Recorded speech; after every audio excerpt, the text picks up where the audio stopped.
Okay, this video is a lecture about brain anatomy, and it's going to be from this, it's a chapter from this book, Chapter 9. The book is Medical Reformation and Vegan Renaissance Bible by me. We're going to go through a amount of brain anatomy so you'll make sense of all the stuff, because we're going to talk a lot about how do you prevent dementia, and and it just helps having some general understanding of the brain. I teach brain anatomy to residents, medical students, even the fellowship trained neurologists. I teach them advanced brain anatomy. Okay, so this right here is the lateral view of the brain. This would be like if you cut the brain right through the midline. It's called a sagittal. So it's a side-on view. It's not the outer side. It's the inner middle of the brain, a midline split of the brain. Okay, there's something called the triune or three-part brain of MacLean. He was a Harvard neuroanatomist. And it's sort of an evolutionary idea that the brainstem right here, midbrain, pons, and medulla, that then connect to the cervical spinal cord, are the reptile brain. All right? And then built on top of this, so the reptile brain is almost like your fist. Okay, your fist like this, with this being your spinal cord, your medulla, then your pons where it kind of puffs out, and perhaps you could say on top the midbrain right there. Okay, so that's your reptile brain, and that's thought to be just primitive stuff, maintaining a heart rate, maintaining blood oxygen levels, and the simplest, desires. Okay, I want food, I want sex. Okay, the next level up, shaped like the letter C, like on a Chicago Bears football helmet, and that is from the cingulate gyrus. This right here is called the cingulate gyrus, and then in continuity it'll extend. It has a connector called the isthmus, and it'll connect into the medial temporal lobe. And that's called the limbic brain or the mammal brain. So the brainstem is down here is the reptile brain. Then the limbic system is the mammal brain. That has more sophistication. A reptile just lays its eggs and walks away. Okay. With a mammal, it has to nurse its babies, and it has to take care of them more. It has more responsibility. So a much more sophisticated brain in a mammal than in a reptile. But it's very impulsive, very emotional. Okay, like think of your dog, okay? It's loving and kind and nice in a lot of ways. On the other hand, it's pretty simple and primitive, all right? All right, so the next thing, and then built on top of that, is this whole big superficial cerebral cortex. And this is basically the human brain. You can also call it the primate brain, but one thing, too, will just make clear, our cortex, cerebral cortex, is like 3 times bigger than a chimp, okay? I get annoyed a little bit when people say, oh, we're just like a chimp. No, we're way, way, way more smart and sophisticated than chimpanzees. And I even have entire videos about that subject from before. So basically, the outer brain is the cerebral cortex. And that's your thinking brain.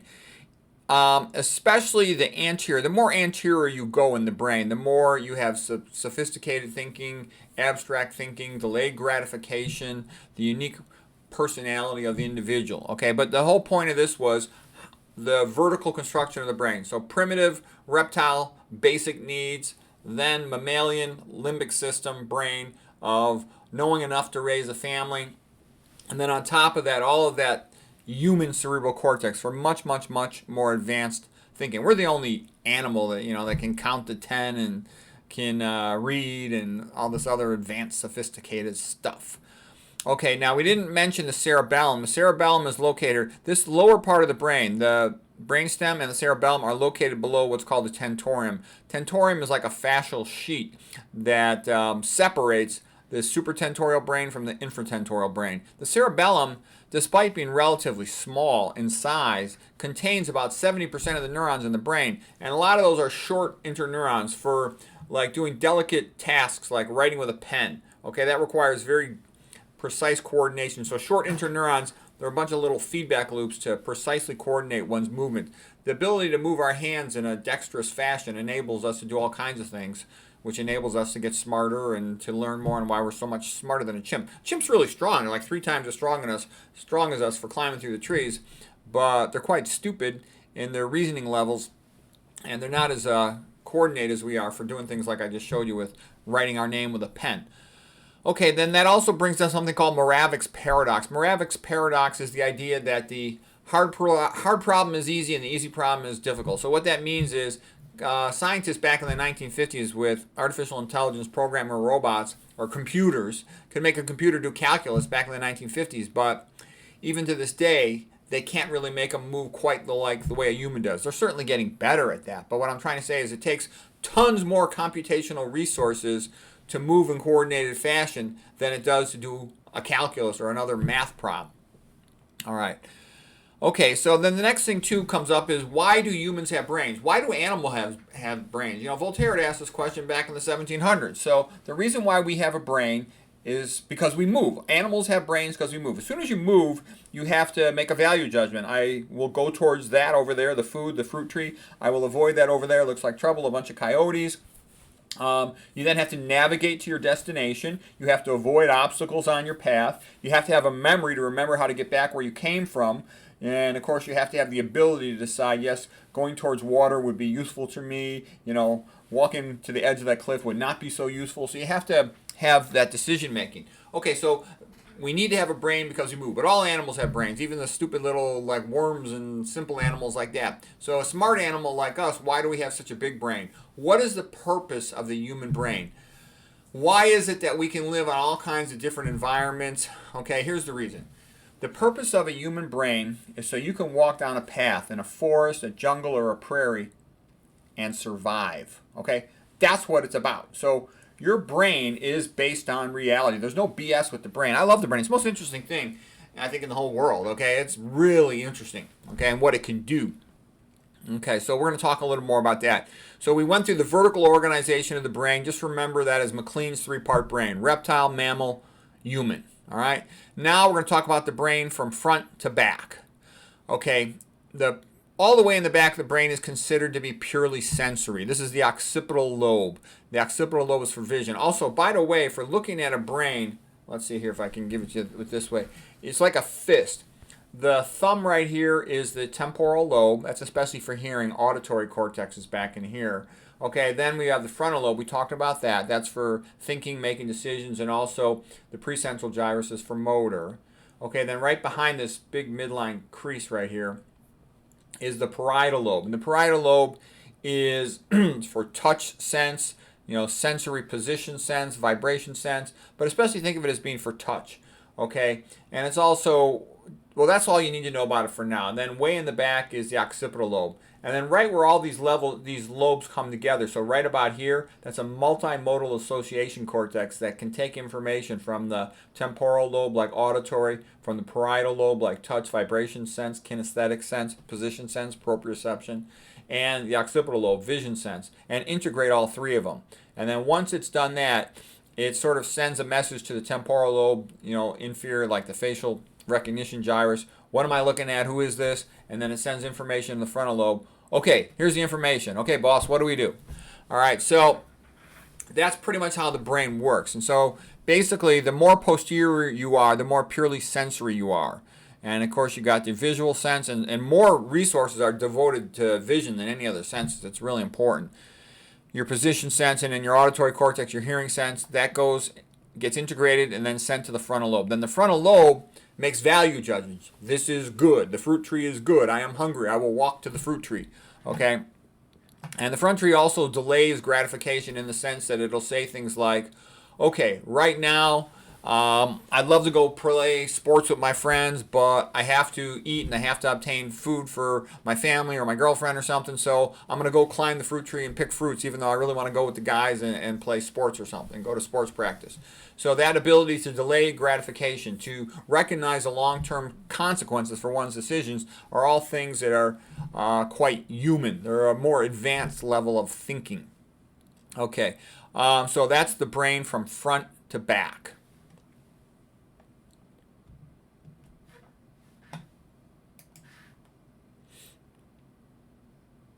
Okay, now we're going to talk about the brain from side to side.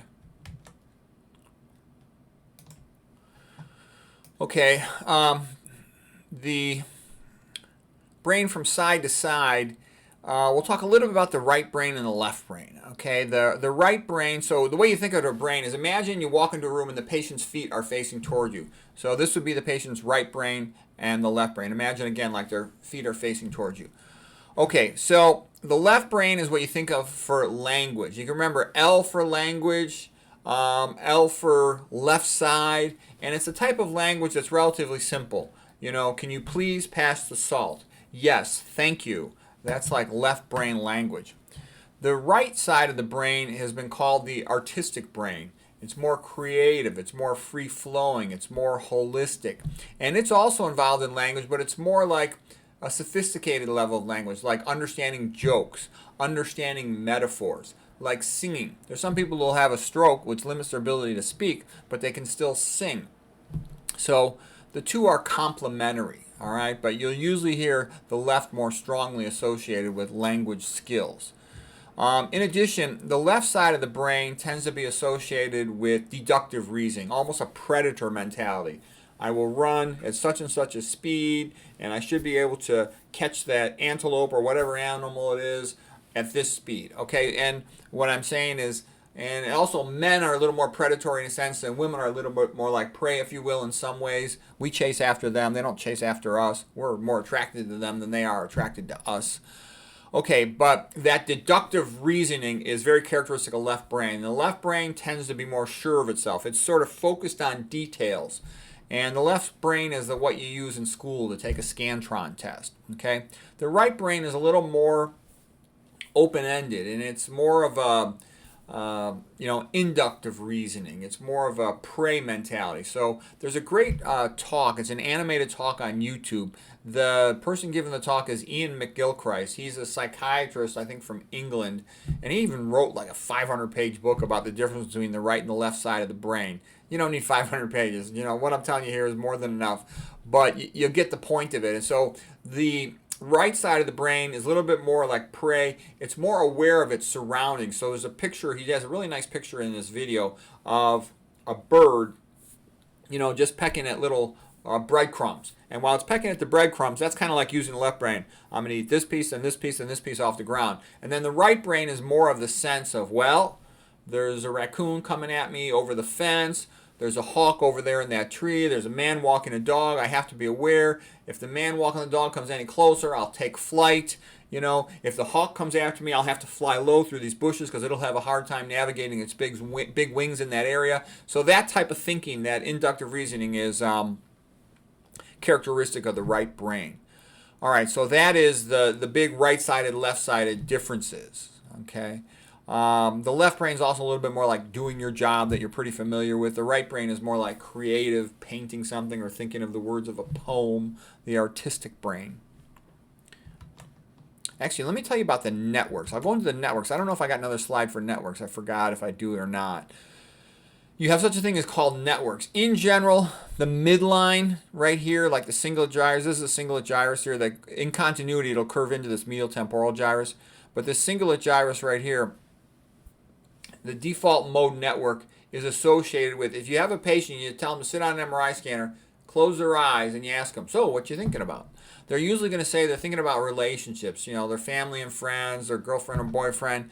And the reason for that is, primates, we don't do so well when we're alone on our own. We very much benefit from social behavior, our relationships. So they're important to us. And usually if you ask somebody, close your eyes on a functional MRI scanner table, they'll say, oh, I'm thinking about, yesterday, my girlfriend wanted to go with me a movie, but I couldn't go because I had to write this paper for school. So I know she was a little annoyed with that, so I'm going to go with her tonight. And so it's basically navigating back and forth between the past and the future, past and the future. So this area of the brain right here navigates the past and the future. So it's time travel in a sense. And a lot of times, let's say a person's sad. They're obsessing. Oh, I'm so sad because of, whatever the event, okay? She dumped me and I thought I was going to marry her and we were going to live happily ever after. Now I'm on my own again and I don't even have a replacement chick for her, and who knows when I'll ever find one. My life sucks. I'll never have children. My whole life sucks. A person can start ruminating and obsessing, and again, they're sort of obsessing on the past and going back and forth, past and future, past and future. So the point is, on the outer surface of the brain, because it's kind of rounded, it's convexity, it's convex outward, it's called the convexities of the brain. We have what is called a task-based network, and that's for being involved in the present, doing an activity. And so the point of this is that if you find yourself kind of sad and obsessing about something that's really a waste of your time, worrying over trivial nonsense, just getting busy with a task. It could be exercise, it could be interacting with other people, it could be doing your job, whatever it is. that will take your mind off whatever had been bothering, because we can only concentrate consciously on one thing at a time. So one of the best treatments for an unhappy, sad, depressed, anxious person is just get busy with something. And that's another reason why exercise is therapeutic, because they're now focusing on lifting the weight or navigating the forest as they're jogging. Okay, so on the outer surface of the brain, that is a task-based network. In the center is a default mode network. Task-based network is for dealing with the present. Okay, default mode network is for dealing with the past and the future. So that's how the brain time travels. All right. Right in here, this is called the insular cortex because it's like a little island. Imagine you came, this is the Sylvian fissure, the space between the frontal lobe and the temporal lobe right in here. Imagine you were on a little boat sailing around in the fluid outside the brain called the cerebral spinal fluid. You can navigate the boat down the Sylvian fissure and you come to this area. This is called the insula. Think of it like a little island.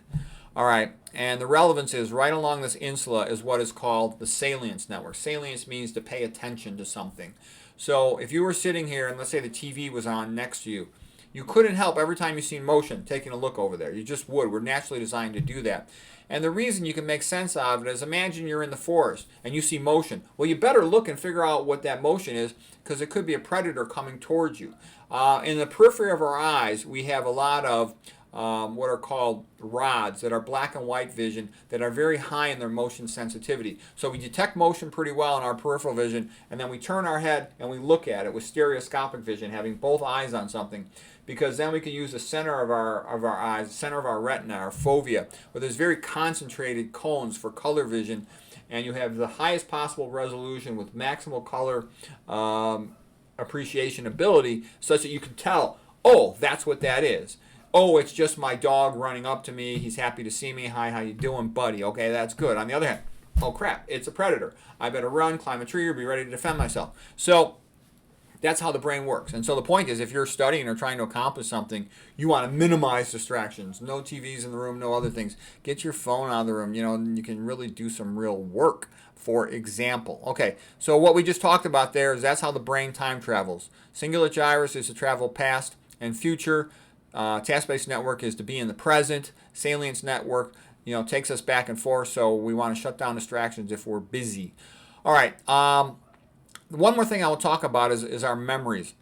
This is the hippocampus, this inner part of the medial temporal lobe, and that is especially important for forming new memories, and it's especially for things that you would call declarative memory. Declarative memory means that you could say it. Okay, this is a blue pen. This is a red pen. That's declarative memory. And there's different types of memory. There's also episodic memory.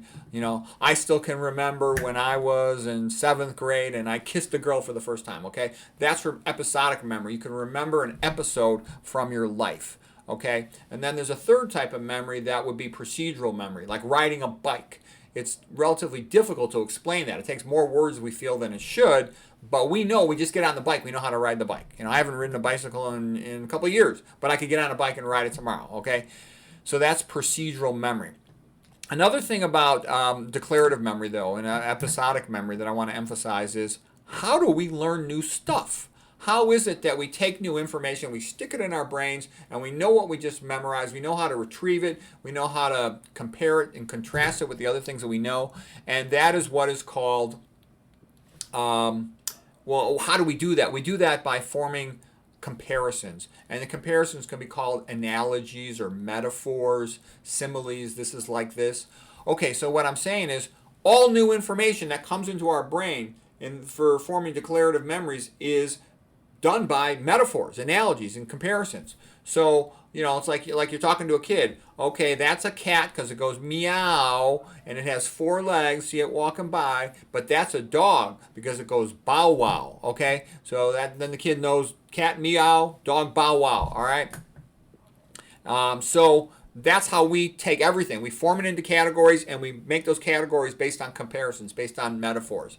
So that's my point. Like when you learn something new, it'll initially come in and you'll have this temporary buffer memory where you'll just have a spot view of something for a moment. But if you want to stick that into long-term memory, what you should do is you should be comparing it and contrasting it with other things, okay?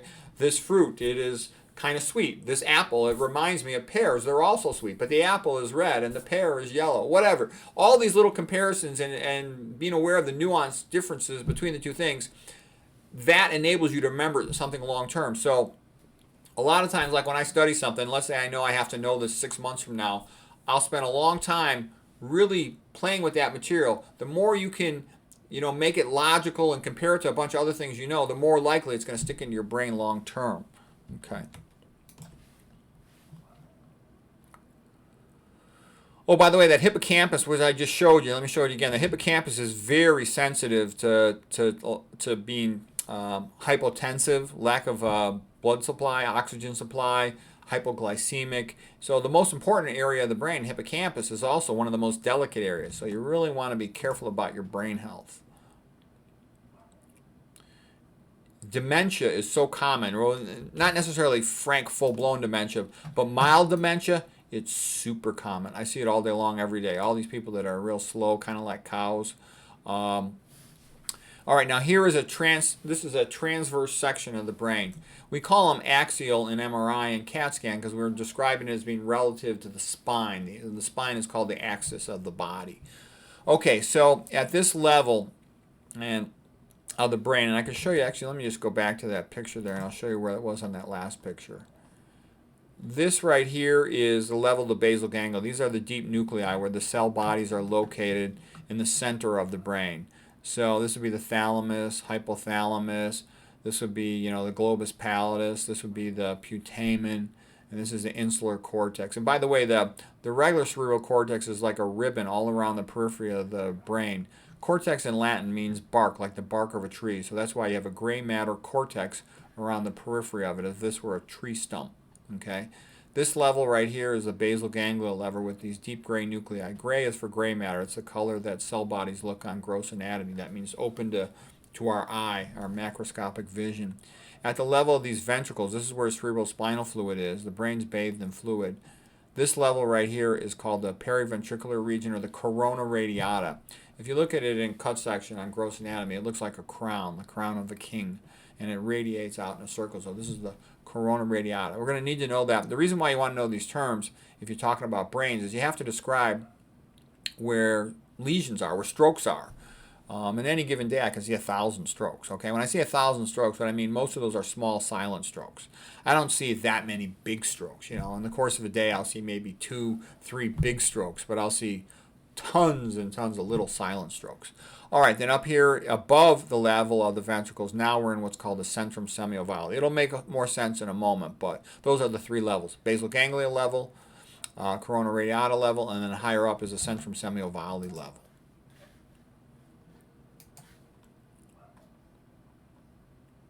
Okay, so here is an axial or transverse image through the basal ganglia. In the front, you got something called the caudate nucleus. Right here is the GP for globus pallidus. Here's the putamen. I remember this way. This is the internal capsule, by the way. And the corticospinal fibers, the ones that go to the muscles to move our arms and legs, are located right here in the internal capsule. This mnemonic HAL means head, arms, legs. Okay, so the fibers for those tracks going from the cerebral cortex, motor area, down into the spinal cord, into the arms and legs.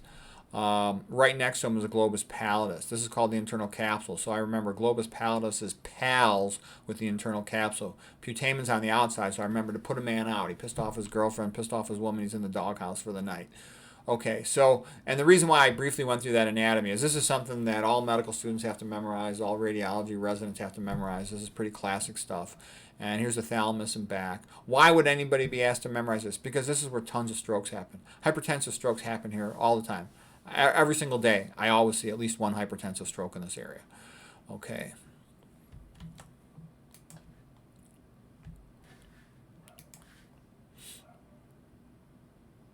The hypertensive stroke puts a little hole in the brain, and another word for hole is lacuna. So these are called lacunar infarctions. And I jokingly wrote here on this thing that this is stroke land. So I call this stroke land in the basal ganglia. Like I said, I'm always seeing strokes here all day long, every day. All right, the hypertension, the high pressure of the blood will shear off these little lenticular arteries, and they'll often be small hemorrhagic strokes. Small hemorrhages, not big hemorrhages, is the characteristic thing.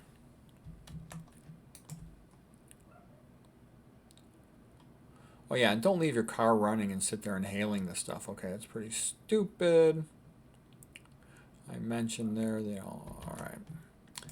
All right, so here is the brain higher up. Now this is above the level of the cerebral ventricles.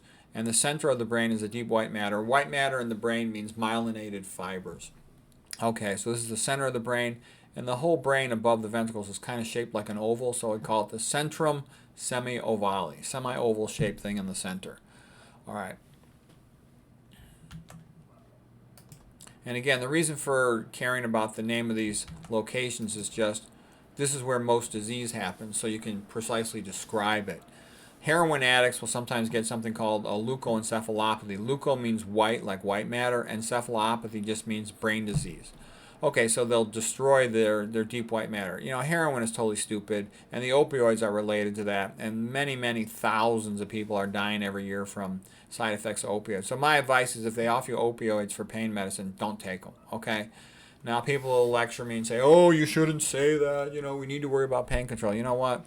I know I've seen a lot of people die from opioids. I think they're a bad idea, okay? There might be some special circumstance, you know, an end-stage cancer patient for pain relief in that context.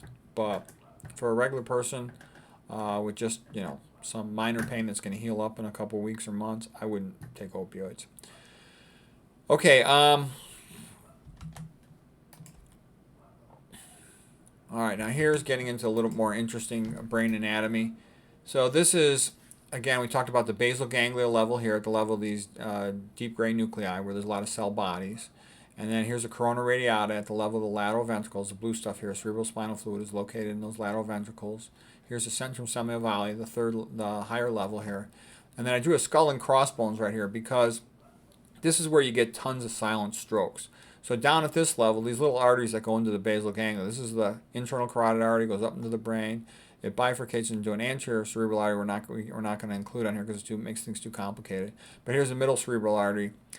And it gives off these branches through the basal ganglia. They're called lenticulostriae, but just remember them as, you know, the basal ganglia arteries. And the hypertension will often injure these arteries at their base, even shear them off a little bit. You get little hypertensive hemorrhages in here. And you can also get big hypertensive hemorrhages, but big hypertensive hemorrhages are very rare. Little tiny ones within lacunar infarctions are very common. Okay, the next thing is if you overtreat your hypertension, you drop the pressure, and these are sort of end-stage vascular territories, and you can stroke out in your corona radiata or centrum semiovale in this region near the ventricles. If you don't treat your hypertension, you just keep on damaging the vessels from the high pressure and develop atherosclerosis in them, and that can also lead to the same effect. So little strokes in this area, often they're asymptomatic, but the person just keeps slowing down cognitively. Like I said, the same patient can have over 100 of them in one patient. That's why I say I can see over 1,000 in a day, because some patient might have like 200 of them. Okay. And these are the convexity arteries. These are the penetrating arteries, and these are sort of like end artery territories without good collateral, meaning that they don't have, if they lose the one main vessel, they don't have much left to keep them alive.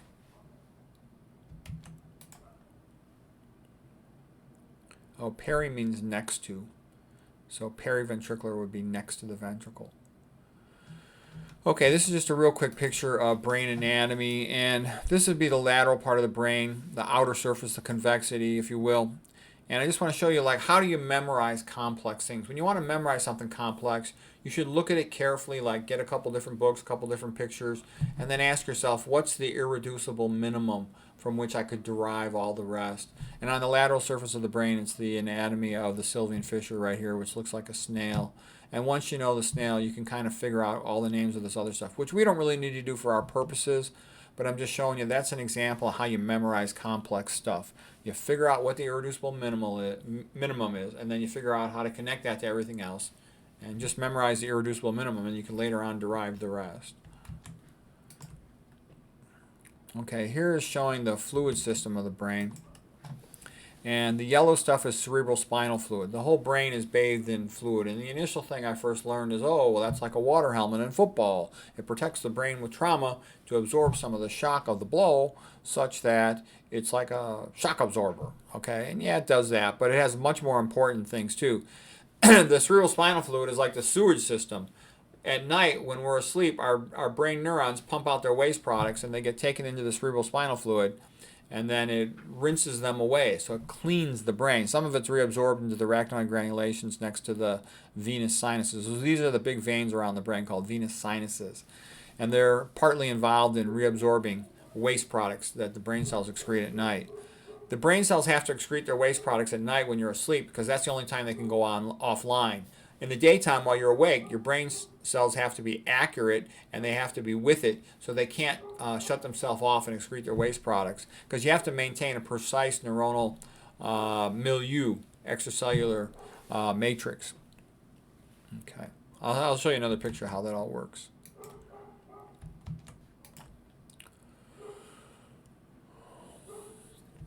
Okay, here's another cross-section of the brain, and in this picture you can see here's the superior sagittal sinus, the big vein on top. You imagine this all being blue vein. There are lymphatics in the brain in the dura mater. They're not in the brain parenchyma itself, but they are located in the dura, and those are also related to absorbing fluid. So the waste products, some of them go into there.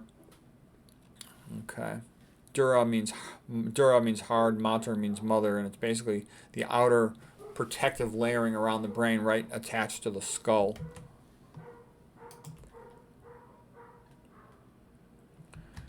Okay, now here's looking at the brain cells up close. These are the neurons, and these are their little waste products. These little brown things look like little turds that they pump out at night. And it's like Victorians, putting their chamber pots and dumping them out into the street.